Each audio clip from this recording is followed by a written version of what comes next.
dipersembahkan oleh Pemirsa, kita lanjutkan kembali diskusi kita dalam Special Dialogue pada malam hari ini. Dan catat baik-baik dalam agenda Anda pemirsa bahwa bangsa Indonesia, seluruh bangsa Indonesia memiliki pesta besar, hajatan besar terkait dengan peringatan ke-60 tahun Konferensi Asia Afrika yang puncak perayaannya akan dilakukan di Jakarta dan di Bandung mulai dari tanggal 19 April sampai tanggal 24 April ya, tahun 2015 yang akan datang. Baik, Pak Lasro, ini catatan saya pada peringatan 50 tahun Konferensi Asia Afrika 10 tahun lalu ada yang namanya Action Plan ya, atau NAASP, New Asian African Strategic Partnership atau NASP, yang sudah 10 tahun ini berjalan. Nah, ini 10 tahun ini ngapain aja Pak? Seperti apa realisasinya? Ya. Pertanyaan yang sangat penting. Sebelum menjawab New Asia Africa Strategic Partnership, izinkan saya menjelaskan sebetulnya apa sih sesungguhnya konferensi Bandung itu. Jadi kita tahu Bandung Conference 1955 itu merupakan sumbangan berharga ya dari Indonesia bagi dunia. Bersama-sama dengan 5 sponsoring country, Indonesia, India, Pakistan, Sri Lanka, dan Burma, saat itu sekarang Myanmar, menggalang kekuatan bersama dengan 29 negara. Apa yang dihasilkan? Intinya itu solidaritas bersama Asia Afrika. Kedua, memperjuangkan kemerdekaan. Ya. Ketiga, tatanan dunia yang baru, ya, yang bebas dari kutub kiri dan kutub kanan. Non-blok ya, dan akhirnya melahirkan non-blok, melahirkan kelompok 77, persis. Dan waktu para pemimpin 106 negara, bayangkan itu 29 negara merdeka tahun 55, tapi 50 tahun kemudian 106 negara. Itu berkat jasa daripada semangat Bandung itu ya, untuk mempercepat proses dekolonisasi, kemerdekaan bangsa-bangsa di dua benua. Nah, para pemimpin kita 10 tahun lalu merefleksikan kembali semangat Bandung ini yang masih relevan dan berkomitmen untuk mentransformasikan, Pak Doni, solidaritas itu menjadi kekuatan bersama untuk memperjuangkan kepentingan kekinian. Apa itu kepentingan ekonomi, kepentingan sosial budaya, dan tentu juga memperkuat solidaritas dan kerjasama politik.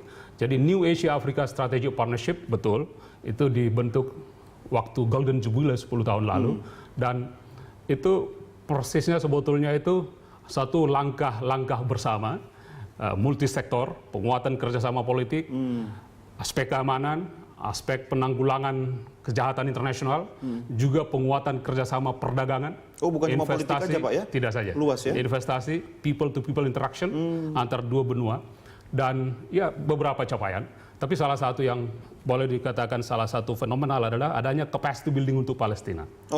Negara-negara Asia Afrika sepakat dalam plan of action itu ada 10.000 warga Palestina diberikan bantuan capacity building, penguatan kapasitas.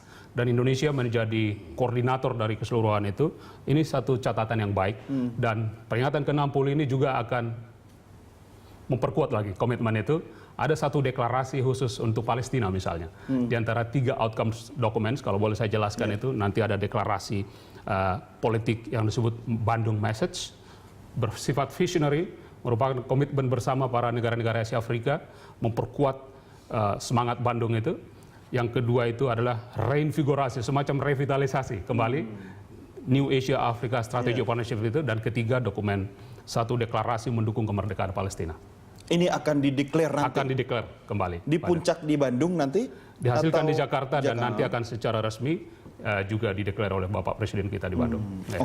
Nah Prof, posisi Indonesia di kawasan Asia Afrika tentu kan kalau dari banyak sektor tidak mungkin sama ya Prof. Tapi kalau dari sisi teknologi, penguasaan teknologi, kemudian hal-hal yang mungkin bisa dikerjasamakan secara equal, itu bagaimana Anda melihatnya? Apakah selama ini Indonesia sebagai negara yang melakukan transfer of knowledge, memberi atau menerima terhadap di kawasan Asia Afrika?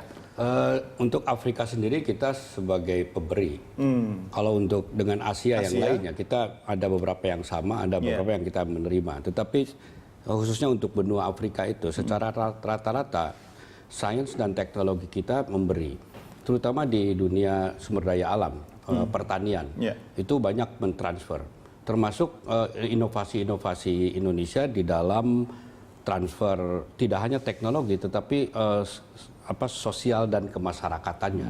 Karena ketika kita berhasil pada saat tahun 80, 90, dan juga saya pikir sekarang dengan swasembada pangan, swasembada beras khususnya, itu mereka juga ingin bagaimana sebuah negara berkembang bisa tidak lagi tergantung masalah pangannya. Iya, diversifikasi pangan ya. Ya itu. Dan diversifikasi pangan misalnya di negara-negara Afrika dengan negara-negara Indonesia itu sebenarnya ada satu kemiripan di mana sumber pangannya itu adalah mereka sendiri, tidak impor seharusnya kan. Untuk itu di dalam hal penguatan ketahanan pangan itu berbasis pada sumber daya lokal masing-masing. Dan Indonesia sebenarnya sudah mempunyai konsep itu, di mana kita walaupun memang basisnya beras, tapi secara keseluruhan kita sebenarnya punya sumber-sumber daya alam yang betul-betul bisa membuat ketahanan pangan. Nah itu menjadi bagian mereka ingin tahu bagaimana agar Indonesia bisa lebih stabil, mereka lebih stabil dalam hal pangan. Pengalaman Indonesia bisa ditransfer ke situ. Nah untuk Asia yang lain, kita dalam hal teknologi, dalam konsep Asia untuk Indonesia itu saya melihat memang ada beberapa yang kita harus impor. Teknologi itu misalnya dari Taiwan atau dari China itu dan bahkan dari negara tetangga. Tetapi kita harus jujur dalam bidang-bidang sains, teknologi dan pendidikan kita juga sebenarnya bagian dari inovatornya mereka. Mungkin kita juga tahu bagaimana Malaysia mempelajari Indonesia. Itu sebenarnya karena kita sudah lebih unggul. Nah kita tinggal hati-hati saja. Kita dalam hal ini adalah sebuah negara yang bisa memberikan pencerahan kepada negara lain dan pada saat yang sama kita sendiri bebenah. Dan kita kan sudah punya konsep yang namanya partnership nih. Partnershipnya kan kita dikenal dengan triple helix partnership, yaitu suatu kerjasama antara pemerintah, academicians, dan pebisnis. Nah, konsep triple helix ini saya pikir harus dimasukkan ke dalam strategic partnership antara Asia, Afrika, ya, di mana Indonesia dengan Asia lainnya sebagai satu helix, dan helix yang kedua adalah Indonesia dengan Afrika dari segi konsep globalnya. Kemudian di dalamnya konsep di mana triple helix government, academicians dan pebisnis itu bisa jadi satu kesatuan. Maka saya setuju sekali ketika ada bagian Kadin untuk pengurusan Asia Afrika. Artinya ini kan ada peluang yang harus dimanfaatkan ya Pak Lasro. Tapi begini, ada satu celah ketika teknologi, transfer of knowledge itu berlangsung dengan simultan. Tapi ada peluang orang-orang yang tidak bertanggung jawab untuk menyisipkan ancaman-ancaman keamanan antar benua ya kan. Apa itu yang menjadi ancaman sekarang seperti terorisme dan seterusnya. Ini pagar pengamannya seperti apa ini Pak? Yang pasti kepentingan kita itu adalah membangun hubungan yang produktif tentu ya, antara benua Asia dan Afrika dan spesifik Indonesia dengan Afrika.